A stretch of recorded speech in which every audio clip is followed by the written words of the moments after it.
I want to pull up the story, though, because we're talking about Republicans. We got this reporting from Michael Tracy over at his M. Tracy Substack. He says media promotes fake vaccine hesitancy narrative to justify coercion and scolding.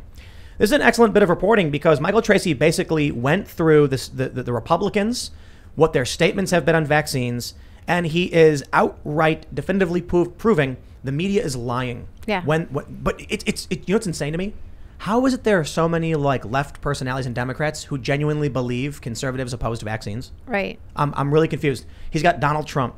He says this one produces an overload of cognitive dissonance, both among hardcore Trump supporters and detractors. The simple fact is that Trump presided over and spearheaded Operation Warp Speed, the federal government's initiative to publicly fund the production and manufacture of a vaccine on an expedited timescale far beyond anything ever before attempted in history. Whether or not Trump should receive credit for doing this is an ancillary pundit-style consideration. It's just the factual reality. Of course, throughout 2020, Trump was pilloried by self-appointed fact-checkers, the most exalted guardians of the facts, for his assurances that a vaccine would be available on an expedited schedule. But then that's exactly what happened. Put another way, if there's any single individual who's most directly responsible for the historically unprecedented mass provision of vaccines, perhaps other than the scientists who actually created them, that individual would have to be Donald Trump. This isn't something that's often acknowledged by most of the hardcore online factions of Trump supporters who tend to lean vaccine skeptical, nor is it acknowledged by Trump's opponents who shudder at the mere thought of assigning him credit for anything. But it's also just true. I think, didn't Biden say the vaccine was created under the Republican administration and he praised McConnell for promoting the vaccine? Maybe, right. You know what's really funny? Democrats are sitting there and like, why won't people get the vaccines? And they're like, maybe we should just like let them know that Donald Trump's the one who did it and give credit to the Republicans. Like, no. Really? And then Biden's like, oh, actually, I mean, the credit goes to them. Here's what he says. He goes on, Trump himself seems cognizant of this. At every opportunity, he trumpets Operation Warp Speed as one of his administration's signature accomplishments, and understandably so. Yeah. So Tracy notes that Trump urges all Americans to get COVID vaccine. It's a safe vaccine and it works. The former president and First Lady Melania Trump received their vaccines privately in January at the White House. Mike Pence, pro-vaccine the whole time.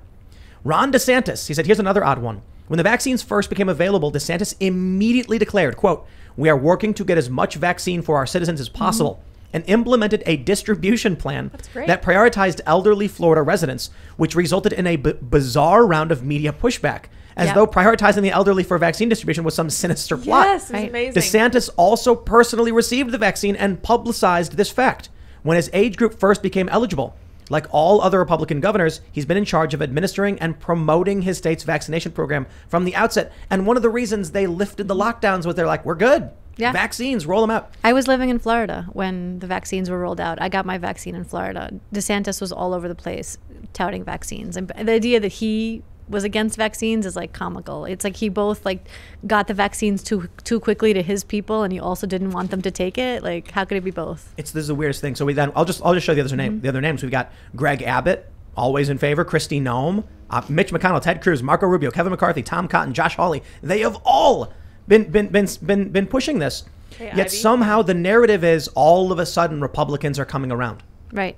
This is insane. You even had what was it? It was Kay Ivey, where she was like, the spread is the fault of the unvaccinated. I'm like, literally everybody like in politics is pro-vaccine. Yeah. That the media, for some reason, created this narrative. Why? I mean, I think because they want to blame somebody and they can't blame their own factions who aren't taking the vaccine. I mean, Black and Hispanic Americans are among the lowest percentages of vaccinated Americans, and so they can't criticize them, and so they find the Trump lovers and blame it on them.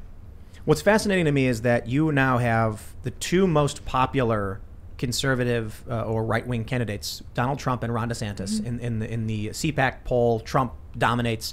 They took Trump out. Ron DeSantis dominates. Trump is begging for the credit on the vaccine. He's like sending out these emails. I get him and he's like, I did all this and like our administration and the Democrats won't admit it. And Ron DeSantis himself led the charge. And the media is trying to claim conservatives are anti-vax. You know what the issue is? There was one study I saw. Well, briefly. A lot of people noted this. Or were sharing the study. It found that vaccine hesitant individuals, that they called anti-vaxxers, were more knowledgeable about the data, the science, and what was currently going on. I think the simple answer is that when people do the research, when they take a look at their medical histories and then go talk to their doctors, they tend to make private and personal medical decisions for the betterment of their lives. And it's not the result often that the Democrats want to see happen.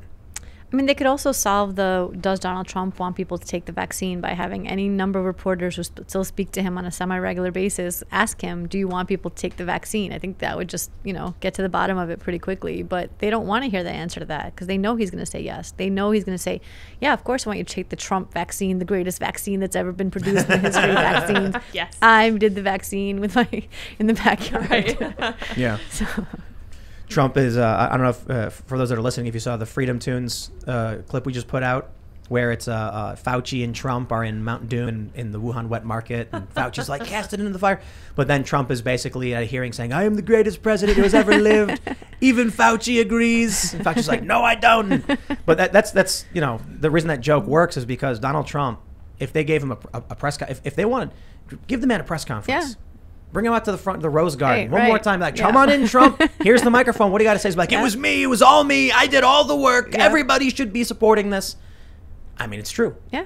Is he saying everyone should get the vaccine? Yeah. I just read his quote. That's dangerous rhetoric. No, I People agree. need to talk to their doctors. I agree. And also, for him to say that it's the most effective vaccine is unknown yet. But it's still, Trumpy, like Trump would just be like, this is the best vaccine ever because I was involved in making it. Is he responsible for this becoming politicized in the first place? The way he talks Trump? about it? Yeah. I mean, I wouldn't call him responsible. I'd say the media is responsible. Like, he should have come out and been like, I have accrued a huge group of doctors to look at this, and they're all going to take over. I have a giant panel of 60 doctors from around the world that are going to control this from here on out. There are a lot of things Trump could have done that he didn't do. Instead, he's like, I'm going to do it. Put my name on that thing. It's like Obamacare, man. You ruined healthcare by politicizing Who was it who came out and said they should call it the Trump vaccine? Was that Geraldo? Or I don't know if it was Geraldo. No, it was somebody. It was a really good idea. Yeah, call it the Trump vaccine. But I'm like, why? Then the Democrats wouldn't take it. Right. We'd have the same problem. Yeah. Yes. So the Fox News story on March 16th, Trump urges all Americans to get COVID vaccine. It's a safe vaccine and it works. There's no evidence for that. We're still finding out as we go. Here's the issue I have, and I am always criticizing the media. Like that is the main issue. When you have 336 million doses or whatever, because we're doing a massive rollout across the country, then you're going to end up with a disproportionate amount of news stories about adverse reactions. I take those stories seriously, and I want to make sure that I will never give someone advice, and then the last thing I want is for someone to show up with a crutch being like, you said do this. Right. That's why I'm like, you got to make these decisions for yourself, and that's why it's dangerous to just make these demands. But I do think one of the reasons we have so many reports in the VAERS system, the Vaccine Adverse Event Reporting System, is simply the number of vaccines that have been administered. I think, it's in the media. It's talked about a whole lot. So people are more cognizant of what's going on. And everybody's going to get it. Plus, like I said before, some people aren't talking to their doctors. So that may be a good portion of the adverse events. But it's just it's a personal decision you got to make for yourself. And, outside of all that, I do think there's a problem with, there was a Wall Street Journal op-ed I can't tell you about. We can talk about it in the bonus segment, but YouTube's got specific rules that was questioning the FDA and their decisions. And so I'll just put it that way, that there are mainstream news articles saying we aren't doing right by people based on, how to respond to this pandemic, which is, we'll have to save it because we'll get banned if I get into it. No joke. It's a Wall Street Journal article, but YouTube's rules are so bonkers that simply citing it is a ban-worthy offense. That's the state of this country. And I think that's a really good reason as to why information overload, everything's mixed up and broken and we can't figure out what's going on. Yeah. Hard to trust. Really hard to trust Impossible. right now. I keep saying that this is the worst PR campaign they ever ran. Like, how are you supposed to convince people to take any kind of universal medicine if you keep going back and forth at every level, every single person? Rochelle Walensky, Dr. Fauci, these are the people that we look up to.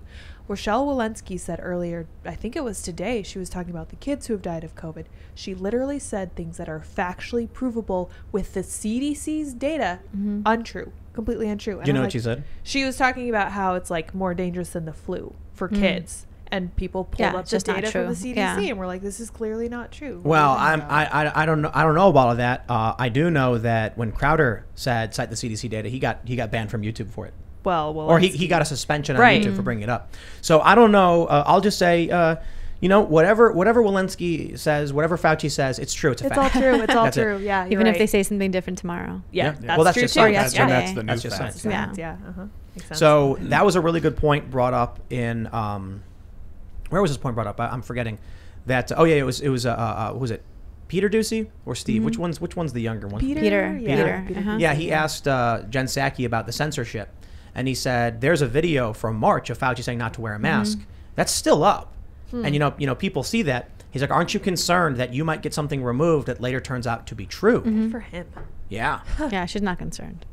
No. Well, it's the best example. I think this last year is the best example of the problem with censorship and centralized control of communications doesn't work, because that's right. Fauci has been wrong on numerous occasions, and his response is, "But it's the science." Okay, I can respect that. The science changed.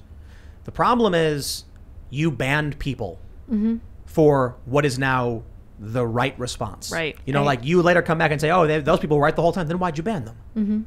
That's where we're currently at. Yeah, I mean, you're right that this year was a big test case for censorship, but I don't see people being outraged about it. I feel like Americans have been so muted about this kind of thing. It's really disappointing. Yeah. Like, it should be across the board outrage. It shouldn't just be people on the right. I don't know how we're going to solve whatever is going on. You got to build new tech. If the media is just shattered. Yeah, that's why we're working on the Fediverse and expanding Fediverse projects, because I don't think you can legislate a solution to tech oligarchs censoring the world. So we're trying to build a decentralized network that's uncensorable, essentially. Ian, I don't think that improving the technology is going to make people want to be more honest. Like, the problem that we're looking at is kind of like a human problem. This is a question I have about a lot of AIs. Who programs the AI that determines what goes on? If it's humans, you're going to literally have the exact same problem you have with humans, but it'll be AI, so it'll be different, special. It's like it doesn't make a difference. Look at the self-driving car problem, right? So we're trying to program cars to drive themselves, but there are some really serious questions that we can't answer. Like, if you're driving in a car and the car's driving itself, and an old lady walks in front of you, does the car decide to hit the old lady to protect the driver, or swerve out of the way to save the old lady and risk the driver? Someone has to tell the car what to do. Yeah. Or I guess the funny thing is we'll be like, we'll give it an AI, an artificial intelligence, it'll figure it out on its own, and the car decides to hit everybody. It's like, whatever, get them out of the road. Nah, so somebody's got to program those parameters. Maybe there should be like 3 rules, like never harm a human. And the second rule should be like always follow the instructions of a human. And the third rule is unless it contradicts the first rule or whatever. What are the 3 rules? I'm forgetting them. I You know don't what I'm talking know. about, Ian? Skynet? No, what are you talking No, about? I was like, isn't it like Asimov's writings? Don't become sentient. Oh. Yeah, that's one of the rules. No thinking. Don't destroy us. I like that meme that's like, I think it's the cop, and he's like, I think you've had a bit too much to think. And he's like, Yes. wagging his finger at you, and it says thought police or whatever. So here's what's happened, right? So I wake up in the morning and I see these stories, and they're like, DC's locking down and Nevada's locking down, and I'm like, I have no idea what's going on. I have no idea what the rationale it is. I have no idea what the data is. There's no science anymore. Yeah. There's contradictory studies across the board saying one thing, saying something else. Then people are accusing one study of being political and the other study of being political, and I'm just sitting here like, I wonder what the chickens are up to. Right? Like this, I can't talk about it. I can't opine on it. I'm just like, everybody's gone nuts. Yeah. The machine's broken. It's political madness. This is why I err on the side of like becoming an artist, a famous artist. You look at like rock stars and how well loved they are, like Dave Grohl. If we had that kind of cultural sway, I mean, so much more effective than complaining about it or even trying to fix it politically. You can't politically fix this thing. It needs a technological Didn't they solution, do a an concert? emotional- Didn't they do a concert where you had to get the vaccine to come in, and then one of the members of the band who's vaccinated got COVID, so I they heard canceled it? somebody involved with the organization. They didn't say who. Amazing. Probably in the band. I don't know. I see stories like that, and I'm like, I don't know what this means. Right? Right. If you're vaccinated and you're putting on events for only vaccinated people, why are you shutting down because one person was sick? I thought that's what they said was going to happen. I gotta be honest, I don't think anybody knows. Right. I think there's a lot of people who want to think it's a grand conspiracy, because we talk about the Great Reset quite a bit, and I'm like, I don't know. I think they're juggling. It's a bunch of people all juggling, and no one has any idea of who's doing what or why. I think incompetence is usually the best explanation. I think we really have a bunch of incompetent people who have no idea what's happening and don't want to, give up this moment of power for themselves and don't want this to end. Right. Fauci is very famous right now. Yeah. More than he's ever on been in TV his all the life. time. Yeah. When's that going to happen again? This is it. This is his Well, and big he's been on hurrah. TV before. Yeah. He's No, been on he TV has, quite yeah, a bit. Yeah. but- I'd never heard of him until But this, last not but like you're, this. you're young-ish. Yeah. Yeah. He's always like 80, Like in the he's 80, 80s? I think. Yeah. Oh, wow. Yeah, so he's been around for quite a long time. He Tony, you look good for an 80-year-old. It's great, right? Yeah. He gets paid, more than the president. He's the highest paid federal employee, I Oh, believe. that's so messed up. Not elected. Well, look.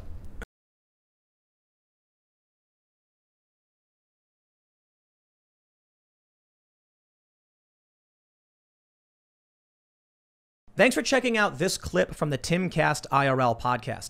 If you want to see the full show, come back to this channel, youtube.com/TimcastIRL, Monday through Friday at 8 p.m., where you can leave comments and super chat, and we actually will read your comments on the show. Don't forget to like, share, subscribe, and if you want exclusive members-only content, segments you can't get anywhere else, go to timcast.com, become a member, and we even have full bonus episodes. Thanks for hanging out, and we'll see you all next time.